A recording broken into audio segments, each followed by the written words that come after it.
donner des informations ou encore peut-être un expert, à part ici, qu'un témoin. Nous pouvons donner toutes les dispositions nécessaires. L'article 249 du Code judiciaire militaire, parce que c'est apparemment à cette disposition que le ministère public était en train de faire allusion. Le dernier alinéa dit ceci.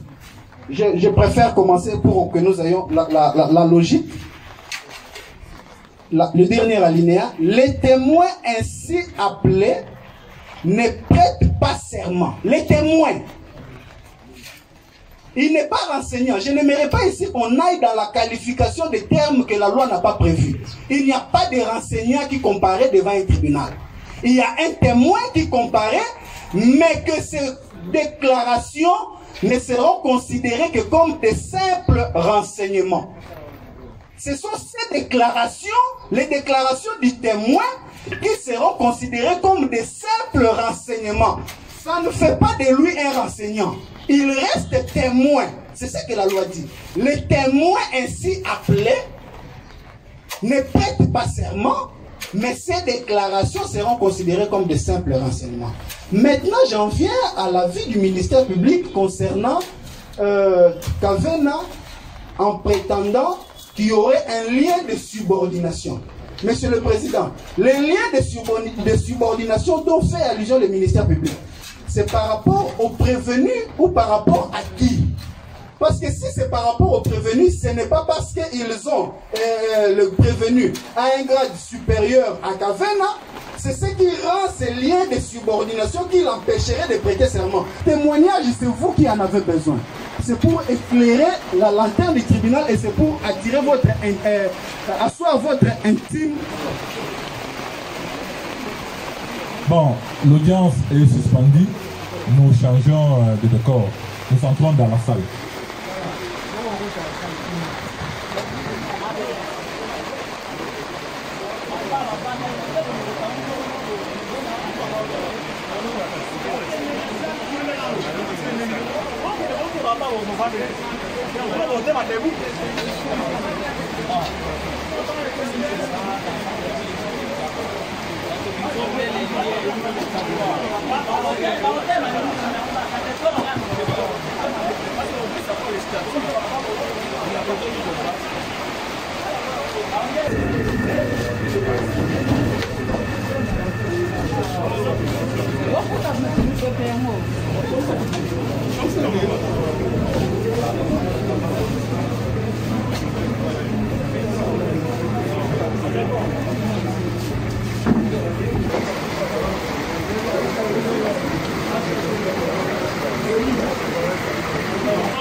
Nous demandons au conseil de raisonnement.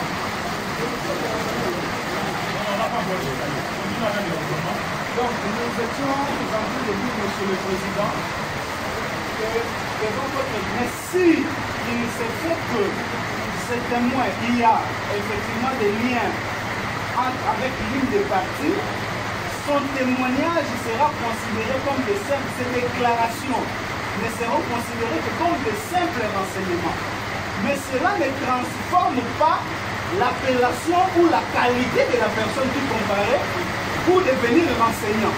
Donc, dire que la personne qui va comparaître sera entendue en qualité de renseignant ou de témoin, je pense que le tribunal n'ira pas dans cette logique. Et même par rapport à la position du ministère public, nous pensons que l'argument par lui est né, prétendant qu'il y aurait un lien de subordination entre le sous-commissaire principal Kavena et le brigadier en chef Tokis.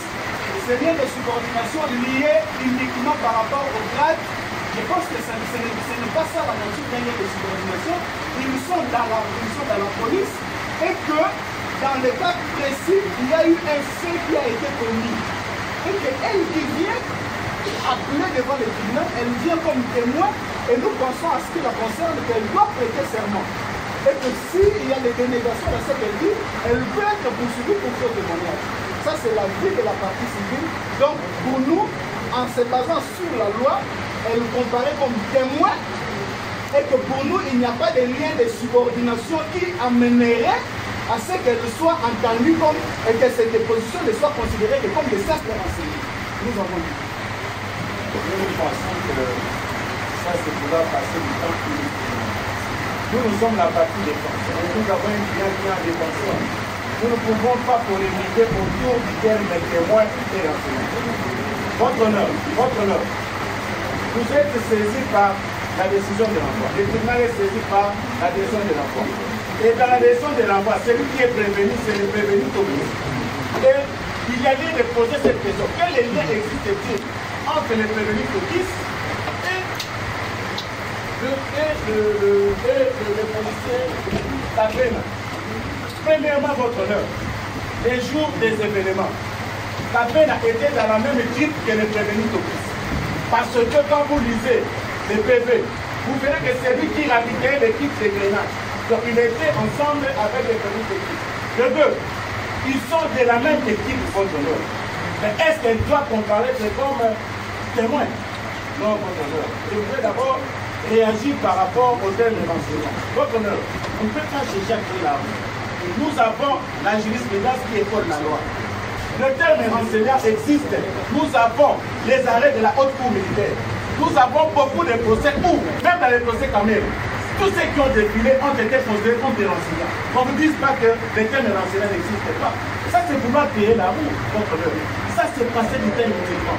Elle est comparée comme enseignante. Pourquoi? D'abord, elle est de la même équipe que le prévenu. Elle était dans la même équipe que le prévenu. Et c'est elle qui ravitaillait l'équipe des pénales. Et c'est son coéquipier, votre honneur. Voulez-vous qu'elle comparaisse comme simple témoin? Non, elle est enseignante. Sur les termes d'enseignant existent bel et bien. Ce n'est pas la première fois que nous fréquentons ces juridictions militaires. Dans beaucoup de procès, il y a des renseignants. Ces termes d'enseignants existent dans la jurisprudence. Nous avons les arrêts ici, plusieurs arrêts de la haute cour militaire où on parle de l'enregistrement. Donc nous pensons que à ce stade-là, elle comparée comme renseignant. Merci beaucoup, Monsieur le Président. Monsieur le Président, vous savez, lorsque j'entends ce que le conseil du prévenu vient de dire, je suis troublé. Pourquoi, Monsieur le Président? Les sources formelles du droit en droit positif congolais sont limitées à l'article 153 alinéa 4 de la Constitution. Article 153 alinéa 4 de la Constitution. Comment vous donnez quoi? Des réunions parallèles. Nous sommes dans une salle et sous la pluie. On ne va pas s'entendre. Souvent, c'est que mettre quelqu'un de ton idée. Monsieur le Président, merci.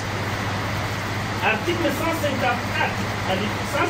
alinéa 4 de la Constitution a limité les sources formelles du droit en droit positif congolais.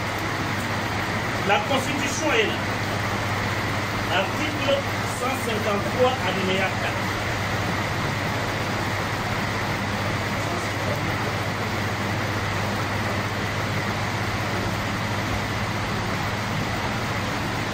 4. Alinéa 4.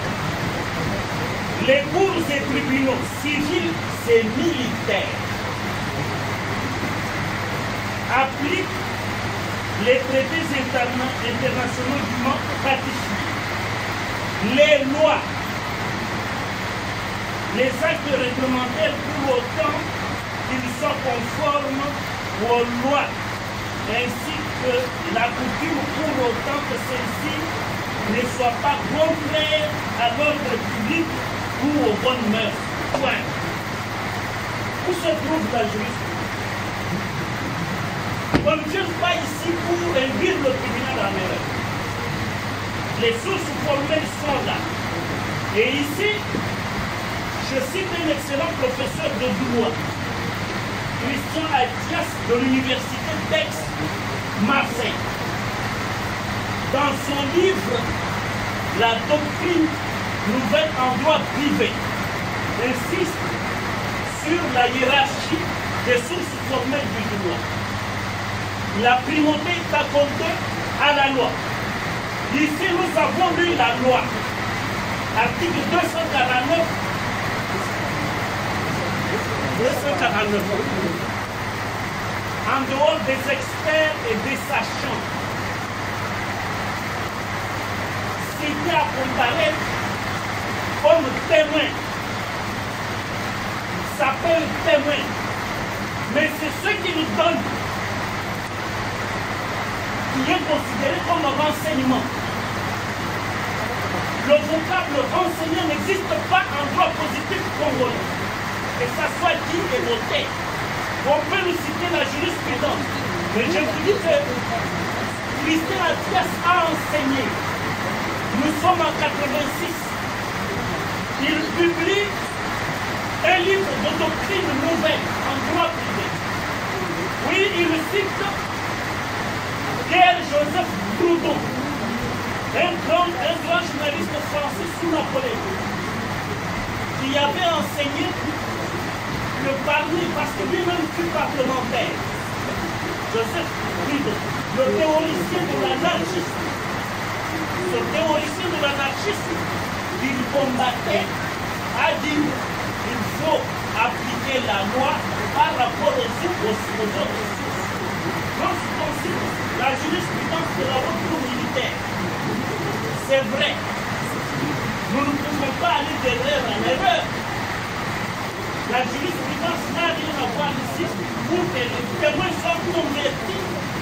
Vous n'êtes pas législateur pour que les témoins soient convertis en enseignants. Le terme enseignant est inapproprié en droit judiciaire congolais. J'ai dit, je vous remercie. Je crois que la science doit être entendue comme telle. Le texte de loi est là, la Constitution a tranché, les sources formelles sont connues, il n'y a pas d'arrêt de la haute cour militaire qui fait les renseignements.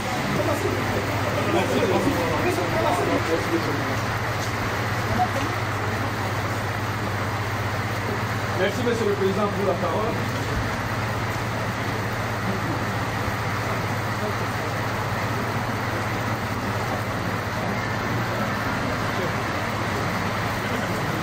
Merci, Monsieur le Président, pour la parole.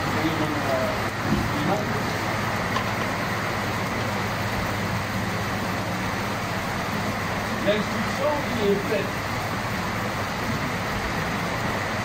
devant le juge s'appelle l'instruction juridictionnelle. Qui dit juridictionnelle sous-entend aussi la présence de toutes les parties engagées à un an. C'est là où les uns et les autres se contredisent, Monsieur le Président. On a parlé des sources formelles. Nous sommes tout à fait d'accord, Monsieur le Président, c'est la loi. Mais parce que la loi a tranché, parce que la loi ne laisse pas d'ambiguïté, est-ce que pas encore après le débat, Monsieur le Président, que Kabena et consorts soient entendus comme des témoins et les déclarations visent comme des renseignements. C'est la volonté du législateur congolais. Nous ne pouvons pas aller au-delà de ça, Monsieur le Président. Ça n'appelle pas de débat, Monsieur le Président.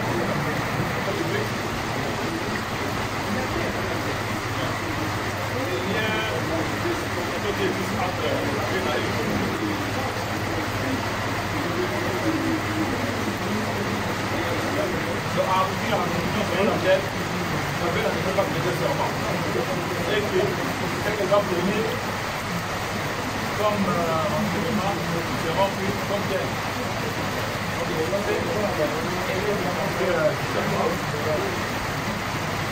Et puis maintenant, vous donnez les renseignements.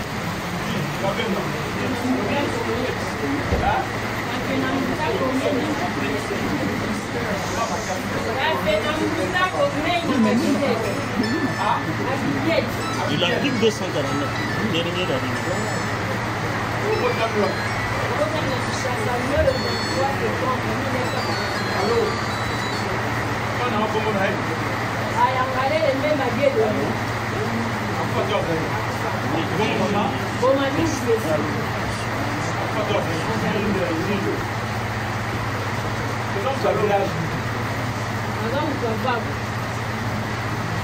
c'est ça la secrétaire de collectivité. Est-ce que ça c'est le droit? C'est le droit de tout ça. Bon, merci. Bafo. Bafo de la propriété. Comment ça va? Comment ça va? Yo, voilà. C'est le batteur qui se voit. Tanga. Tanga. On a diplômé la commerciale. La date il y a le 25 février 2018. Côté Makamo, le droit de l'île de Salamaka. Est-ce que vous avez la carte? Depuis sa mission. Oui. C'est 24 février de la consigne.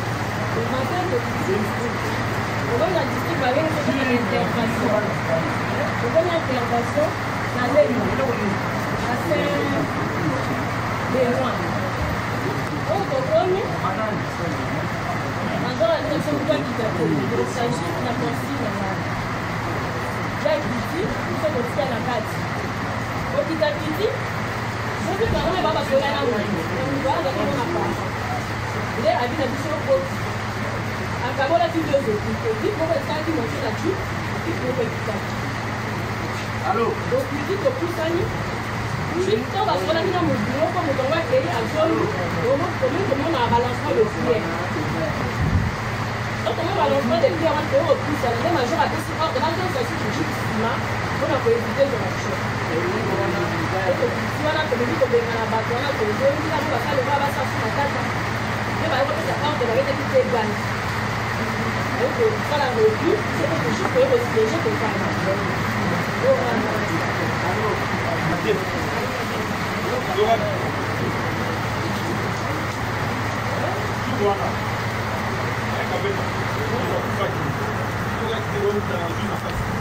ayokaki moto azwi masasi te mo major mais efeke tomonaki mwana parent moko azola vers biso azolanda polise na biso moko nde ayekoloba te ye abeti mais koyoka to komona moto azwi masasi na tala omona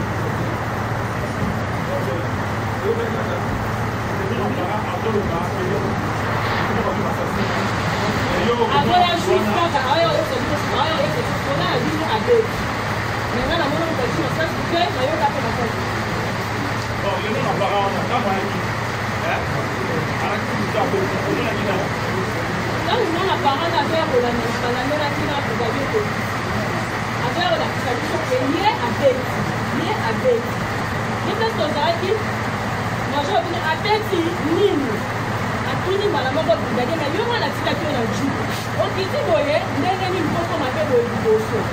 Donc, conséquence dans le bilan, c'est à dire qu'il y a quelqu'un qui a dit qui a abandonné Dieu. Il doit y avoir beaucoup d'années à faire ça.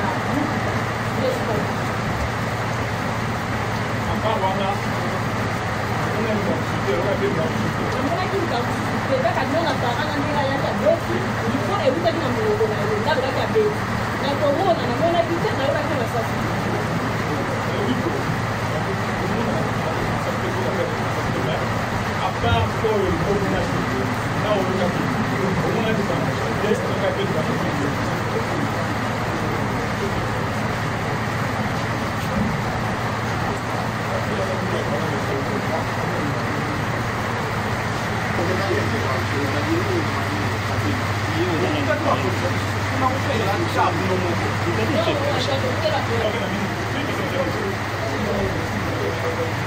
Avant que de voir la presse nous envahir, le ministère public ne sait plus voir le prévenu, encore moins les personnes qui sont appelées à déposer.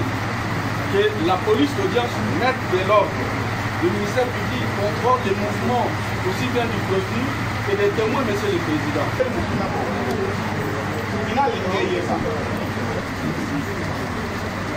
boyaki bino moko ubie bokutaki bapolisi mosusu kuna intervention bokomaki bokutaki fule bandi deja peut-être babanga ubie bokutaki nano eloko moko ntango bokomaki bozalaki na motu ekipe oyo ekitaki ozalaki na ekipe etikalaki na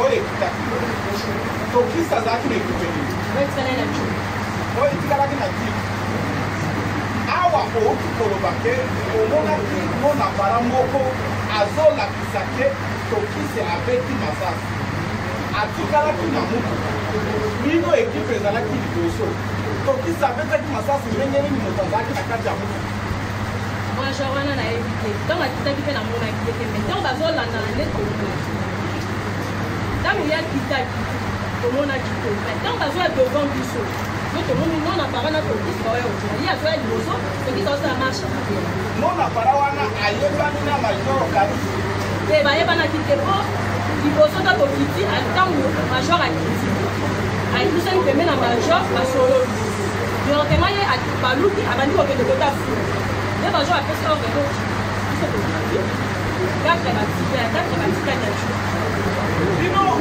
oza na kati ya kosatikani na mutu komano na para ya koyeba akoyoka masasi ebetami bino bato koyebi masasi ezalaki donc non apara noni tu ekosi non major abimukakita te bino ozala ti consigne directement non apara ayebebebe oyo basolaki zizolaki ye akutaki kote fulu ezali akutaki kote ya biro kote ya biro esika bino bozalaki na bakondition okutaki obandaki komona bango delwe peme komona bango bazalaki pembeni ya fulu ndenge ozalaki pembeni ya fulu wana biso mpe tozalaki pembe na fulu te tribunal ndenge eyeba lisusu outaki koloba te banga babandaki kobamba mabanga ezouta na mosika oyo ezalaki pene na bino abusani yu tomona eke fulu wana ekomokaki nde major apesi mise en garde ezalaka moto mayele azonga na ndako atelefona ya botongo oyo ya mayele mpe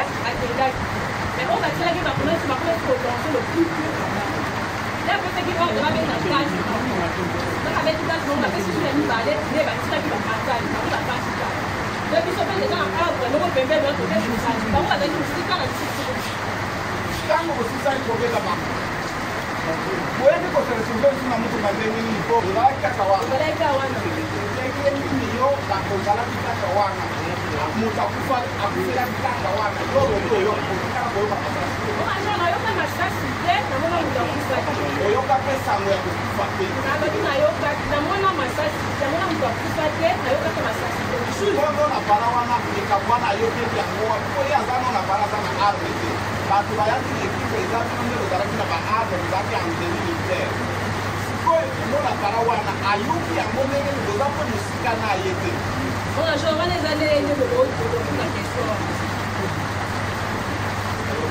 ende ndokoki kopose question nayokaki yango ndeni o biso toyokaki yango etonga nayokaki yango oya kolakisa bino te azoya kolanda na vere biso ye azoya osi azozonga marshe esaka aobanga ye abeti nebiso major abeti nini na bini yo natikaki yo na ju okiti ndenge nini okoma ti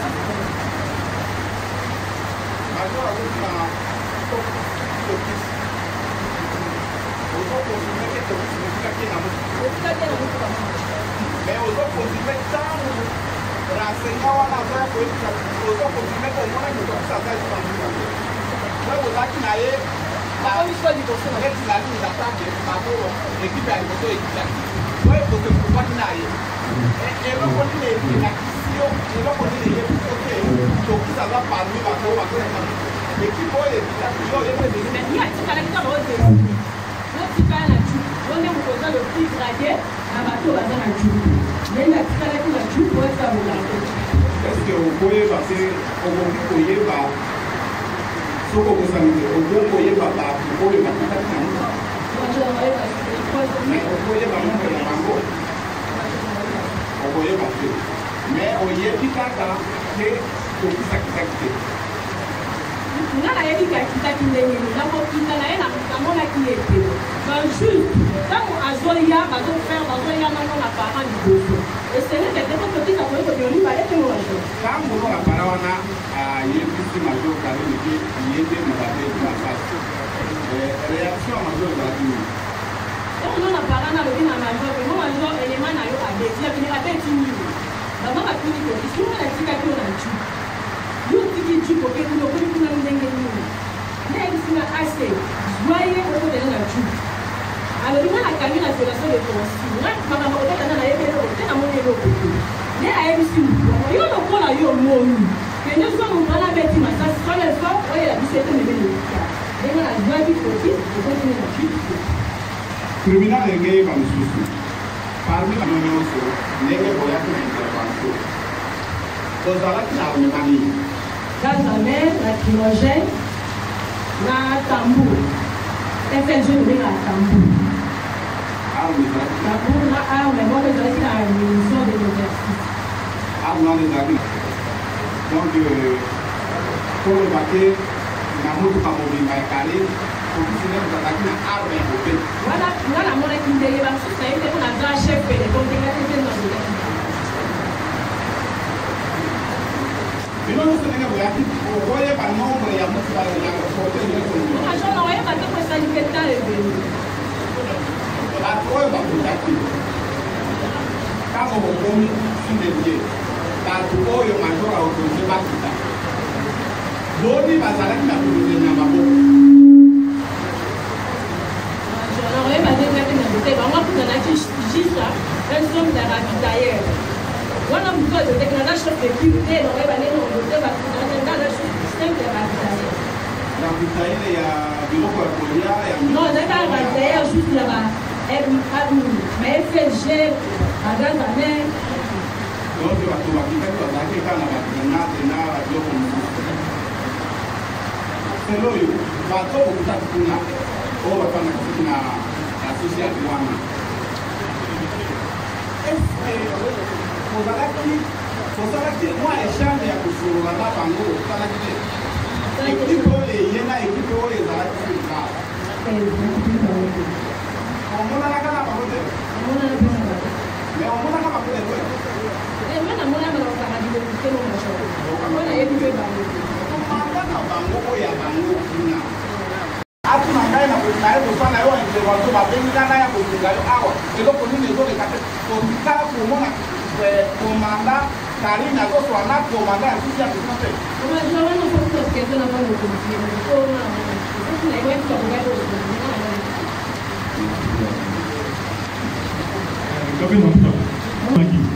population azalaki calme, c'est ça? Est-ce que vous continuez à confirmer que dans vos communes, la population est calme? Ok. Si on fait parler là, quand il a dit au lobby, quand on a dit la foule était calme. Il y a un peu de bus sous la foule est au Mokai. Beaucoup de population calme. Il y a un élément la police pour se sauver avant tout. Donc on a vu l'eau calme et puis par contre il est agité. La population est au Mokai pour la ligne.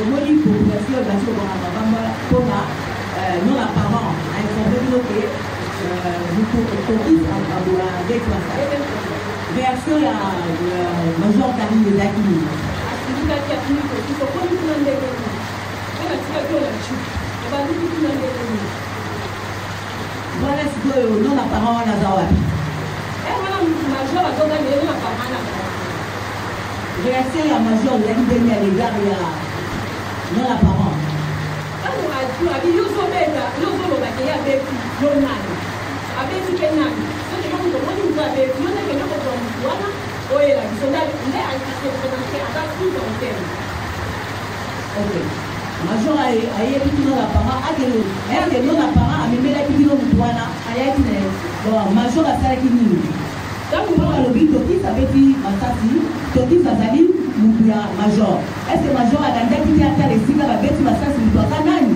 tellement fulu ezalaki deja wana ekokaki otindaki yo mpo ezalaki na komite donc major akomaki esika amonaki motu babeti masasi te atikala ye mpe kokoma te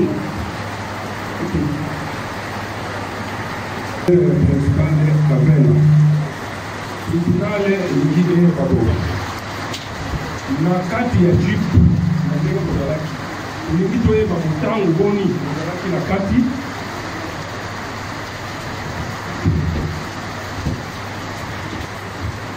toyeba ntango oyo bozalaki na kati wana ya jupe mpe type d'arme e munition oyo bozalaki nango ezali boniboni ozalaki na jupe oyo bapeni wana na yebi okoyeba te lokola boni mpo yo mpe ozalaki membre ya kati ya jupe wana yo nde ravitailleur yosu nazalaki membre mais ipo emataki na yebi te wana eza question ya ngai te wana eza commandant nde ntanga maxi ya moto ozalaki combien de personnes ezalaki na combien de personnes ravitailleur ozali ravitailleur ya banani sili ake na jupe nazwi ravitailleur na pesi major alobi soki grade esili oravitaye sikoyo yo ozalaki na ekipe moko oyo ozalaki kaka yo bato ravitaye bango misusu te te mais na ntango wana mpe na ravitaillaki te juste bango badosana oyo badote bakota kozala yo ravitaye oyebaki teke oye na biloko nini oyo bato ravitaye bato naza na administration te loka bapesaki yo nini ravitaye yaka zwa bapesaki yo oyebaki te ezalaki juste batiaki deja na tito tokoni d'abord nazala ravitailleur te nasalaki yango mokolo yango sous commissaire adjoint kabena oyebisi tribunal ozalaki ravitailleur yo moko lisusu olobi ke ozala ravitailleur te ravitailleur mokolo yango mpo lefelema nabongisi force naza nazalaki ravitailleur mokolo yango mpo lefelema mais banombre ya biloko ezalaki na kati na ye sous commissaire kabena ozalaki ravitailleur na date wana ozalaki toravitaye baelema nyonso oyo boyaki na bango na descente wana sikoyo yo balobi baponi yo depuis mosala okoravitaye biloko oyo bapesaki yo ravitaye ezalaki nini oyo ezalaki lacrymogène na gaz. Et c'est vraiment pour voir que la parole.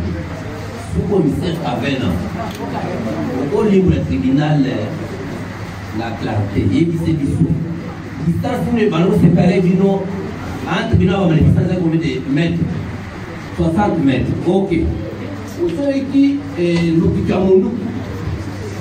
Nayoka. Oso beta ngope. Même la charge de tir. Ok. Soki mutu abeti masasi abako bango wapi. Soka beti isika tuzanya wa bako kati wapi. Musika leti combien de mètres? Combien de kilomètres? On va dire la norme expert. On va faire la norme expert. Oye bate. Ok, c'est bon. À 60 mètres, ce qu'on peut mettre sur mon bidon, on va monter. Capitaine Ayoka quitté na komo na koloba o ngana mona kitayo. Oyo ki nous quittons mon quitté. En tant que ravitaillé, ma personne qui a balatri, vous voyez, nous avons balatri. Ka balatri, wala na balatri. Vous avez la minute qui est dans ma bouche. Yo que na mundu na ma bouche là. Ma bouche pamba. Ba ninga na bazala minute qui na ma bouche là. Na oye bate mo capitaine, ko bate na dotaki. Merci pour la parole. Je ne sais pas, la parole est de M. Santila, de questions à poser. Merci pour la parole, M. le Président. Le tribunal est lié par les sous-commissaires Kabena. Le tribunal est lié par. Terme oyo utilisé la vitaillère, la base olobi yango pamba te oyebi yango. Ravitailleur na kati ya armée eza na biloko misala aravitaillaka biloko ya kolia masas munition na bilamba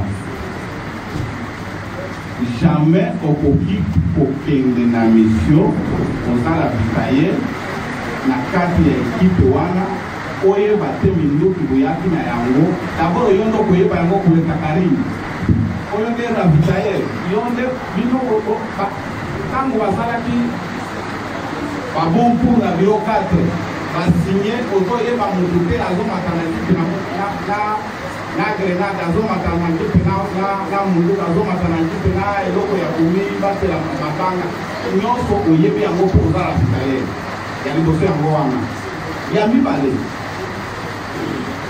est-ce ozokonfirme ke mokolo wana moto akufaki tribunal ezolinga eyeba kaka ozokonfirme ke mokolo wana na jize wana moto akufaki omonaki te population azali kani donc bino boza tukola population wana to Ino na parent wana wuti kuna zoka zozo na Et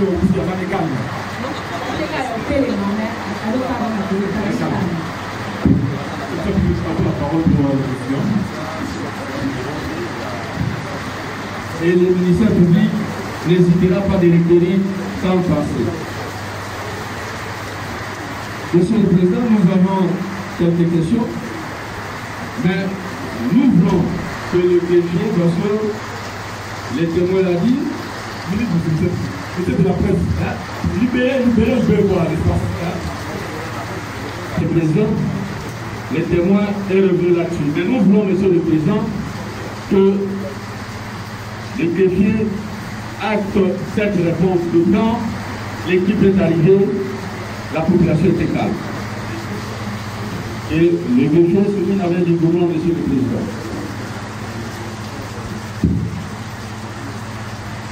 Kabela.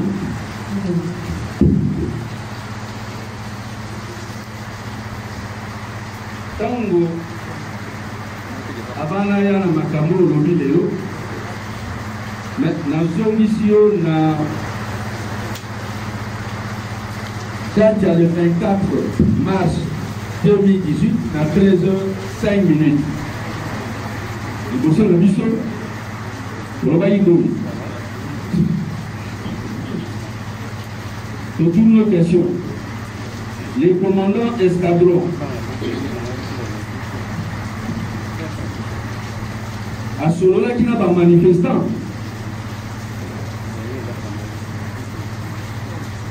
Au lobby, à ce moment-là qui n'a pas manifestant avant, après sa ordre, il y a pouvoir avoir la lacrymogène.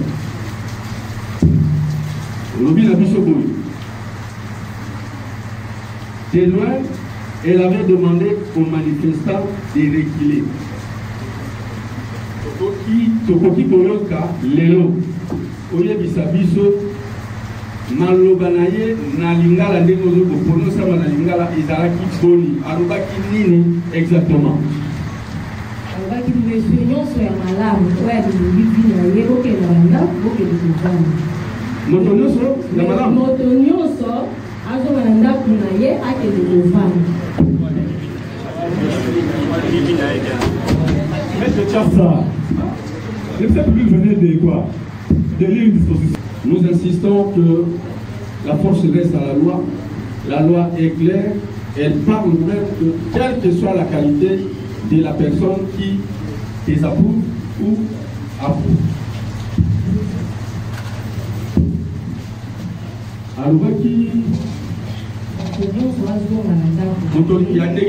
alobi na bango monsieur nyonso azonga na ndako na ye le manifestant.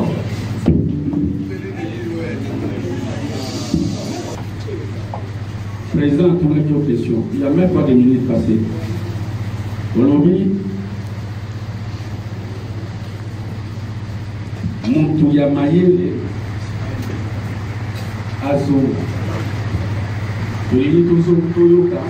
Ceux qui ont confirmé et le lobby, parce qu'on lobby avant devant les juges.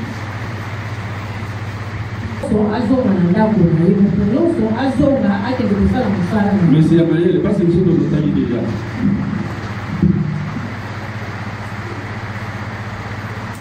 C'est le temps, Bazalaki calme, tout le diamant. Mais, pour la ligne, beaucoup de partout. Bazakal, Bosonga quitté. Et ou bien Bosonga qui a continué la province. Il y a un moment où on a un d'abord. Quand vous voyez beaucoup de manifestants Bazak qui vient, Bosonga quitté pour Nanine.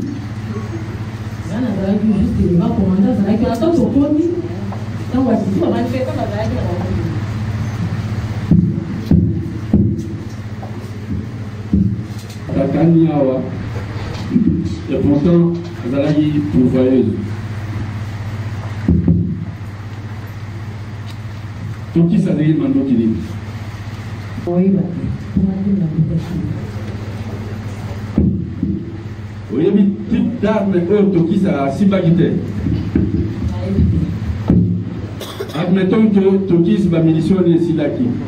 Yo, on a PC va munition, il y a quel type d'arme? Il y a un PC pour nous faire la munition. Masasa ni exercice. Nani ati azali na masasa exercice? Mtazalaki na wote dokumenti na wote. Ataka bete azali na wote. Wana na wewe batenda za chef peleta. Monsieur le Président, les questions sont... Okay. Président, chacun de nous a sa façon de poser la question.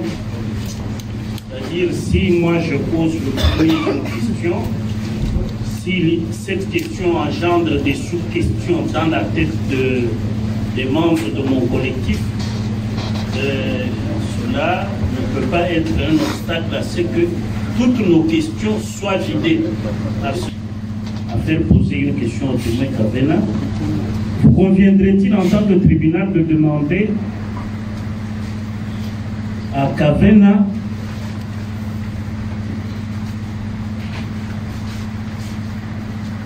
quand est-ce qu'elle est descendue?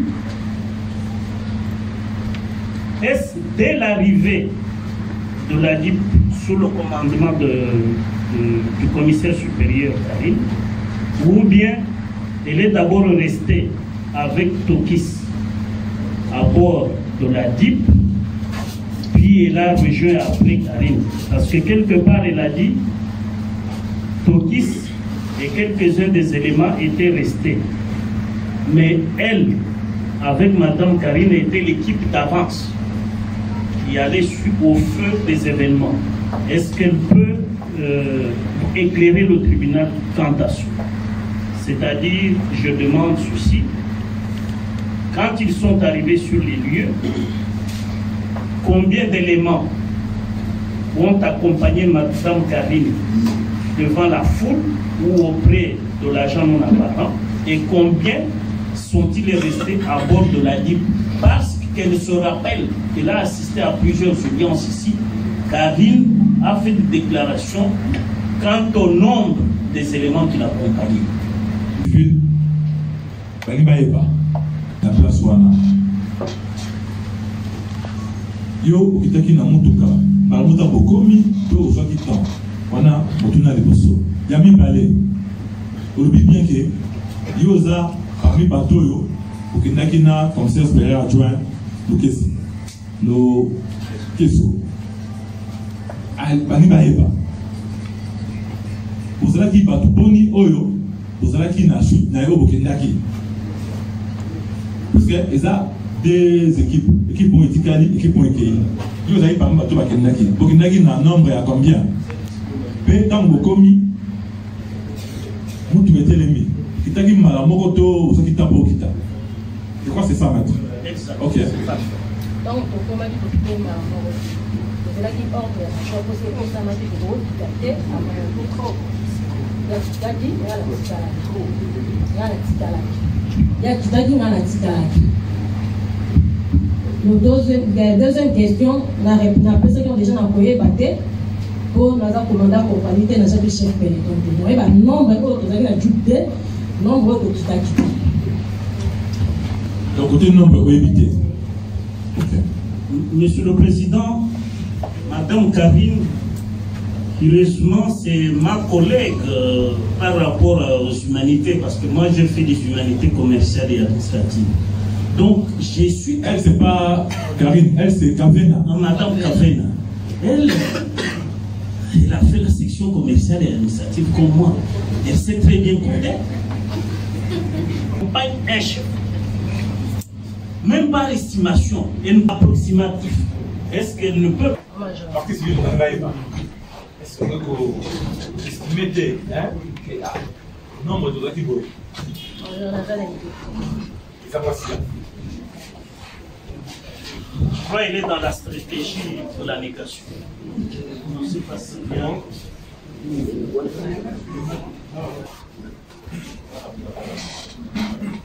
Merci pour la parole. Merci pour la parole. Est-ce que Madame